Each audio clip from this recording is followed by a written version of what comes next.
Hello student, welcome to my channel. This is Study with Pallavi. So this video is gonna be very useful for you all guys if you are a student of B Pharmacy, because no one can tell you about the mistake, about the problems every student face during the exam.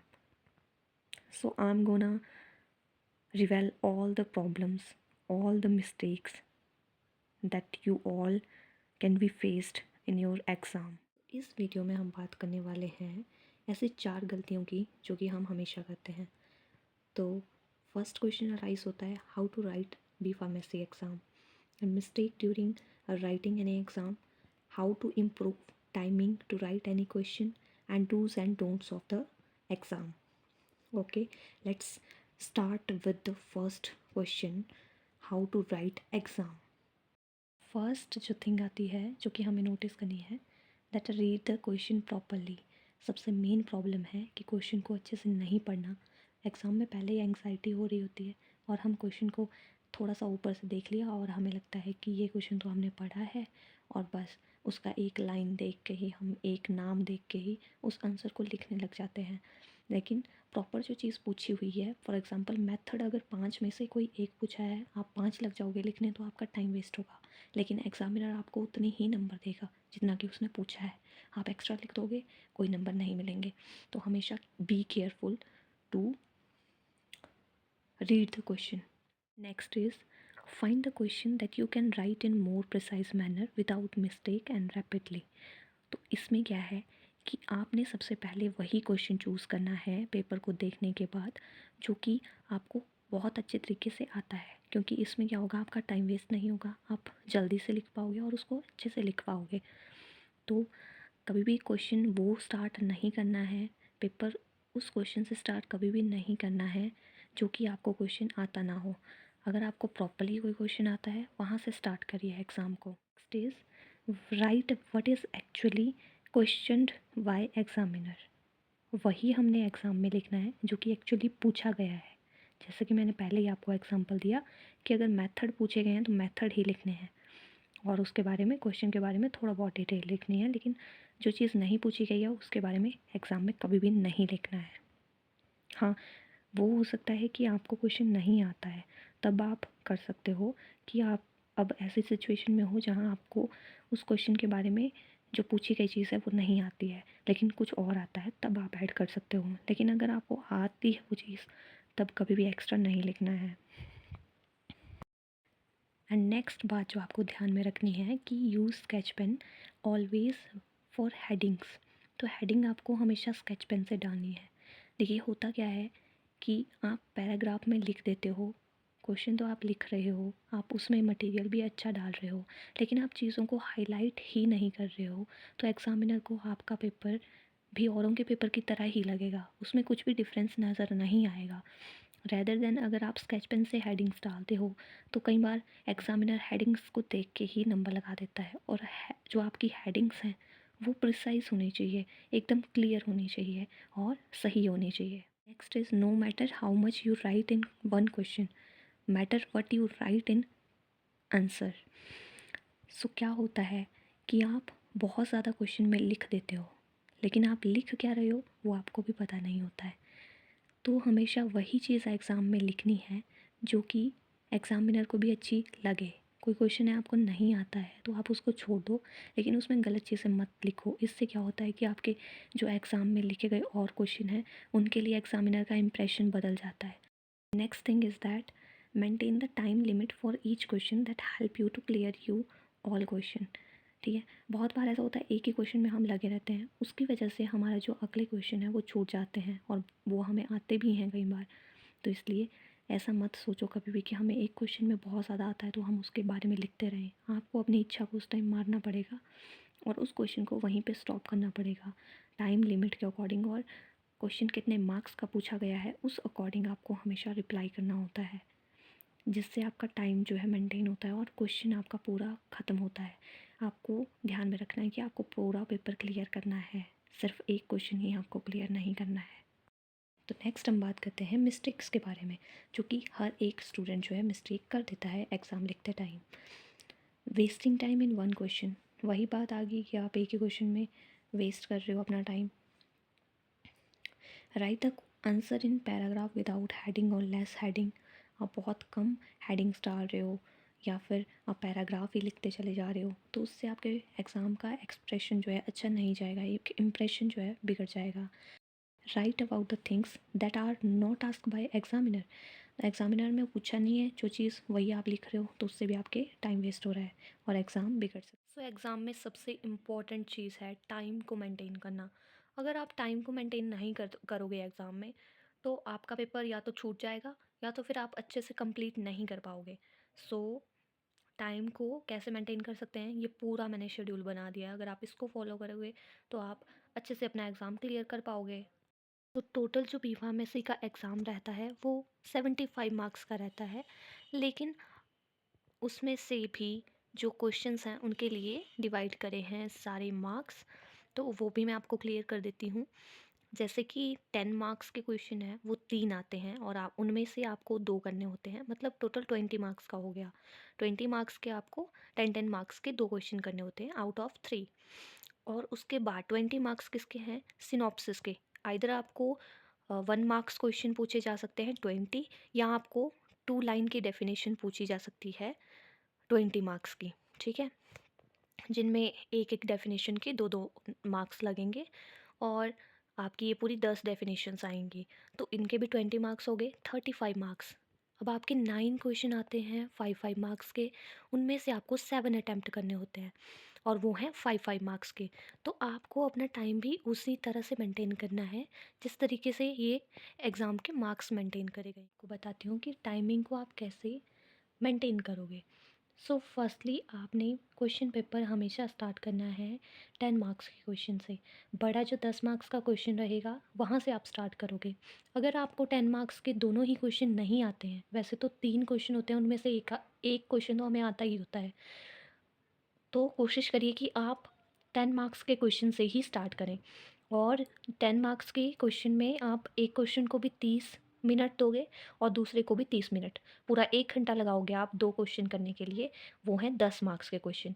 इससे ऊपर नीचे थोड़ा-सा time हो सकता है, 5 minute extra हो सकते हैं, लेकिन आप कोशिश करिए कि 30 मिनट आप दोनों क्वेश्चनों को दें। हमारा स्टार्टिंग का जो फर्स्ट आवर था उसमें हमने 30 मिनट्स एक क्वेश्चन को दिए, 30 मिनट्स दूसरे क्वेश्चन को दिए, 2 क्वेश्चन यहाँ पे हमारे कंप्लीट हो गए।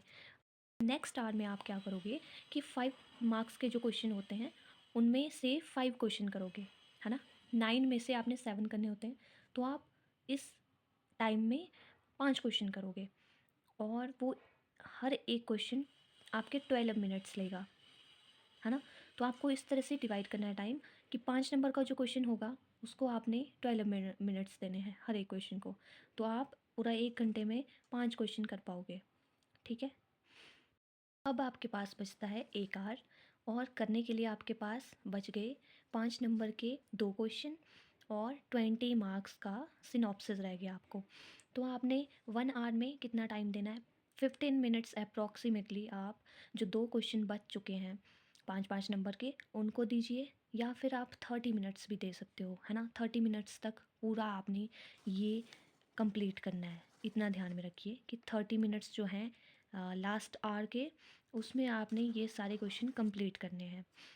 लेफ़्ट 30 आपको बचाने हैं मिनट्स, उनमें से आपने 30 मिनट्स किसको देने हैं, जो आपके सिनॉप्सिस बच गए हैं 2 मार्क्स के क्वेश्चन, है ना। हो सकता है 1 मार्क्स के क्वेश्चन भी हो सकते हैं और 2 मार्क्स के क्वेश्चन भी आ सकते हैं 20 मार्क्स के। तो आपने लास्ट के जो 30 मिनट है वो इसके लिए बचा के रखने हैं, ठीक है। बहुत बार ऐसा होता है कि ये टाइमिंग हम मेंटेन नहीं कर पाते, क्योंकि यहाँ पे 5 मार्क्स की क्वेश्चन की जगह हमारे से कई बार 4 क्वेश्चन होते हैं या फिर 3 क्वेश्चन हम अटैम्प्ट कर पाते हैं, और बाकी यहाँ पे फिर ज़्यादा क्वेश्चन बच जाते हैं, 4 क्वेश्चन यहाँ के लिए बच जाते हैं, फिर ये पार्ट भी रह जाता है। तो वो बहुत ही ज़्यादा मतलब पेपर ख़राब करने वाली बात होती है। तो इसलिए अगर आप ये टाइमिंग मेंटेन करके चलोगे ना, तो आपका एग्ज़ाम बिल्कुल सही जाएगा, क्योंकि एग्ज़ाम को पूरा अटेम्प्ट करना होता है, ना कि एक ही क्वेश्चन में आप बहुत सारी चीज़ें इंक्लूड कर रहे हो। उससे आपके एग्ज़ाम मतलब मार्किंग अच्छी नहीं बनती है। हाँ, वो है कि आपको यहाँ से 5 मार्क्स के क्वेश्चन में से कोई क्वेश्चन ज़्यादा ही अच्छा आता है, तो उस पे आप टाइम लगा दो, लेकिन 15 मिनट से ज़्यादा मत लगाना एक क्वेश्चन पे टाइम, ठीक है। नहीं तो आपकी आगे की टाइमिंग बिगड़ सकती है।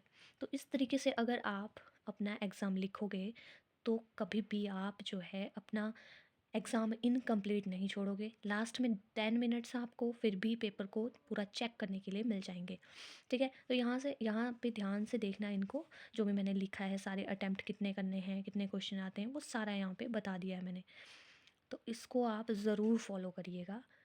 ये बहुत इंपॉर्टेंट शेड्यूल है। अगर आपने पूरे 8 सेमेस्टर तक इस शेड्यूल को फॉलो करा ना, तो आपको टॉप करने से कोई नहीं रोक सकता, मैं इतना बोल देती हूँ। क्योंकि यही शेड्यूल मैंने भी फॉलो करा है, और यही शेड्यूल एक टाइम पे मैंने फॉलो ना करके अपना पेपर बर्बाद भी करे हैं। इसी में एक और बात मैं इंक्लूड करना चाहूँगी कि आपको बोल तो मैंने दिया कि 15 मिनट देने हैं, 12 मिनट्स देने हैं, एक क्वेश्चन के लिए 30 मिनट्स देने हैं, लेकिन आपको पेजेस कितने लिखने हैं, ये बहुत बड़ा क्वेश्चन है। क्योंकि मैक्सिमम बच्चे बहुत ज़्यादा गलती करते हैं बहुत बार। ये अगर उनको 10 मार्क्स का क्वेश्चन आया, उसको 12-12 पेज में लिखने लग जाएंगे। कभी भी ये गलतियाँ मत करना, पेज मेंटेन करके चलना, वो भी आपको बहुत ज़रूरी है। अब मैंने बताया जो आपके 30 मिनट्स वाले क्वेश्चन हैं, जिनमें आप 30 मिनट्स दे रहे हो, उनमें आप अप्रॉक्सीमेटली 5 पेज लिखो, उससे ज़्यादा मत लिखो, और 5 पेज में अच्छा कंटेंट लिखो। 10 नंबर आपके पक्के हैं।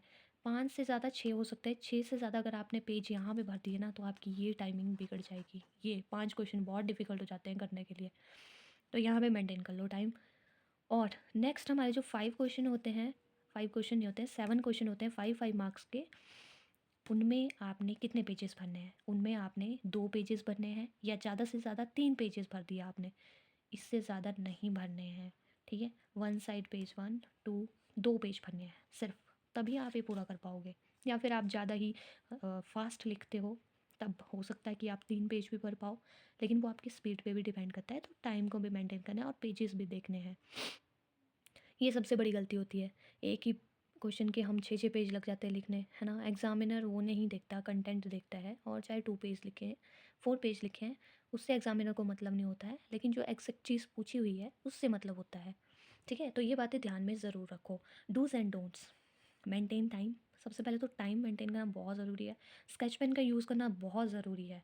ठीक है? मैंडेटरी है ये, बिकॉज़ आप पेपर अच्छा भी लिखते हो बहुत बार, बहुत कंटेंट भी लिखते हो, लेकिन हाईलाइट नहीं करोगे, तो एग्ज़ामिनर के पास बहुत पेपर होते हैं चेक करने के लिए, है ना?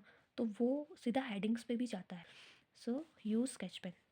Long question of 10 marks, 5 pages भरने हैं, बोल दिया, है ना? अब डोंट, डोंट क्या है? Don't waste time in one question. वही मैंने बातें बता दी आपको। डोंट राइट मोर देन 5 और 6 पेजेस। ठीक है? 5 और 6 पेजेस से ज़्यादा नहीं लिखने हैं आपको। अब डूज़ एंड डोंट में डूज़ क्या करना है आपको? 5 मार्क्स के क्वेश्चन हैं, उनको 2 पेज में लिखना है या 3 पेज में लिखना है। Not more than 3 page, 3 page से ज़्यादा नहीं होने चाहिए। ठीक है? Right only what is asked by examiner, don't write extra in question. ठीक है? यूज़ मोर डायग्रामेटिक, ये बहुत इंपॉर्टेंट पॉइंट है भाई। आप डायग्रामेटिक रिप्रेजेंटेशन बना रहे हो, फ्लो चार्ट में बना रहे हो, वो ज़्यादा इम्प्रेशन डालेगा एग्जामिनर पे, रैदर देन आप बहुत कंटेंट लिख रहे हो, बहुत ही ज़्यादा पैराग्राफ में लिख रहे हो। ये बहुत इंपॉर्टेंट चीज़ है, इसको नोट कर लो, है ना? कोई भी क्वेश्चन पढ़ के जाते हो ना, एक बार फ़ोन पे उसके डायग्राम्स वगैरह चेक करके जाया करो। ठीक है? कुछ नहीं है, 2 मिनट लगते हैं चेक करने में, और एग्ज़ाम टाइम में वो 2 मिनट में याद भी आ जाते हैं। ऐसा कोई बड़ी बात नहीं है। नेक्स्ट है, if you don't know about question in detail, right the question in short but in a good writing और प्रिसाइज। अब ये मैं आपको एक नुस्खा बता रही हूँ कि अगर आपको क्वेश्चन नहीं आता है, या आपको बहुत कम आता है उसके बारे में, तो ऐसा मत सोचो कि यार ये नहीं आता तो ऐसे ही लिख दिया कुछ भी उसमें। उसको बढ़िया से लिखो, उसकी डेफिनेशन अच्छे से लिखो। नहीं भी आता है उसको अच्छी राइटिंग में लिख दो। बहुत बार ऐसा होता है, ज़रूरी थोड़ा है एग्जामिनर पढ़ ही लेगा, है ना? एक आधा क्वेश्चन ऐसा चल भी पड़ता है। तो अपना पेपर ख़राब नहीं करना होता है, पेपर को बनाने की कोशिश करनी होती है कि हम कैसे कैसे इसको बना सकते हैं। तो यहाँ से भी हम नंबर गेन कर सकते हैं अपने। लेकिन अगर हम पेपर के लिखते टाइम हिम्मत हार जाए ना कि नहीं मेरे से नहीं होगा ये, तो ऐसा नहीं होता है। बहुत बार हमारी कोशिश ना बाद में रंग लाती है, लेकिन हम पहले ही हार मान देते हैं, तो फिर एग्ज़ाम ख़राब भी हो सकता है। तो इस बात का ज़रूर ध्यान रखना। अब डोंट्स में क्या है? Don't write first line definition in own language. हाँ, डेफिनेशनें जितनी भी होती हैं, कोई भी टॉपिक पढ़ रहे हो ना, सबसे पहले उसकी डेफिनेशन अच्छे से रट लो। ठीक है? उसको दिमाग में पक्का बिठा लो। उस साइंटिफिक लैंग्वेज में डेफिनेशन को लिखना मैंडेटरी होता है भाई। आप कुछ भी लिख दे रहे हो ना, उससे आपको नंबर नहीं आएंगे। आपकी एक डेफिनेशन से ही आपका पूरा क्वेश्चन का पता चला जाता है। बीच में आपने डायग्राम्स वगैरह बना दिए हैं तो कोई कंटेंट तो पढ़ेगा ही नहीं। एग्जामिनर डेफिनेशन पढ़ लेगा, फ्लो चार्ट देख लेगा, वहीं से पता लग जाएगा आपका। डोंट राइट पैराग्राफ ओनली, है ना। पैराग्राफ लिखने हैं लेकिन सारे पैराग्राफ में नहीं लिखना, हेडिंग्स वगैरह डालनी है। Don't write question of the answer. अब जो क्वेश्चन है वही नहीं लिख देना है आपने आंसर में, है ना। वो बहुत ही ज़्यादा इरिटेट करता है एक एग्जामिनर को कि आप क्वेश्चन नहीं लिखे जा रहे हो, है ना। आंसर में आप हेडिंग डाल दो उस क्वेश्चन से ही रिगार्डिंग, लेकिन कभी भी क्वेश्चन को रिपीट मत करते जाइए कि हाँ क्वेश्चन जैसा लिखा है कुछ और। क्वेश्चन में ही ज़्यादा टाइम वेस्ट होता है। अगर हम आंसर की जगह क्वेश्चन डाल रहे हैं उसमें टाइम वेस्ट होता है। इसलिए हमेशा आंसर और उनकी हेडिंग्स वगैरह डालना ज़रूरी होता है। होप करती हूँ कि ये वीडियो आपके लिए बहुत यूज़फुल रहेगा। अगर आपने इस वीडियो को देखने में पूरा टाइम लगाया होगा, समझा होगा, बिकॉज़ ये वीडियो पूरा आपका 8 सेमेस्टर के एग्ज़ाम की इम्प्रूवमेंट है। आप 8 सेमेस्टर तक इस चीज़ को फॉलो करोगे ना, तो बी फार्मेसी क्या आप कुछ भी कर सकते हो।